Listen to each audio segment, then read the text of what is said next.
Hello! Hi అండి. ఈరోజైతే night moisturiser cream ఎలా తయారు చేసుకోవచ్చనేది ఈరోజు వీడియోలో అయితే తెలుసుకుందాము. సో, ఫస్ట్ క్రీమ్‌కి కావాల్సింది రోజ్ మెటల్ ఒక 2 స్పూన్లు, అలాగే బాదాం ఆయిల్ వచ్చేసి ఒక 2 స్పూన్లు చిన్న పెనుములో వేసుకొని స్టవ్ పైన పెట్టుకొని, స్టవ్ ఆన్ చేసుకొని, స్టవ్ వచ్చేసి సిమ్‌లో పెట్టుకోవాలా. సో, బాగా ఉడికేదాకా ఉడకపెట్టుకొని స్టవ్ అనేది ఆఫ్ చేసేసుకొని పూర్తిగా చల్లారిపోయినాక ఒక బౌల్ తీసుకొని, ఒక ఫిల్టర్ తీసుకొని మొత్తం గూడా ఈ మాదిరిగా ఫిల్టర్ అనేది చేసేసుకున్నాక ఒక్క అర్ధ స్పూన్ వచ్చేసి మనం అలోవెరా జెల్ వచ్చేసి వేసుకోవాలండి. సో, ఫ్రెష్‌దైనా ఏసుకోవచ్చు. లేదంటే మనం షాప్‌లో నుంచి తెచ్చుకునిందైనా వేసుకోవచ్చు. ఒక అర్ధ స్పూను. బాగా మిక్సింగ్ చేసేసినామంటే మనకు క్రీమీలాగా వచ్చేస్తుంది.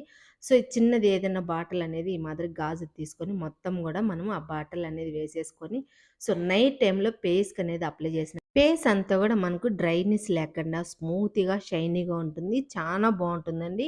సో, డ్రై స్కిన్ వాళ్ళకైతేనే ఇంకా బాగా యూజ్‌ఫుల్ అయితుంది. తప్పకుండా ట్రై చేయండి. ఈ వీడియో నచ్చిందనుకుంటే ఛానెల్ సబ్స్క్రైబ్ చేసుకొని ఒక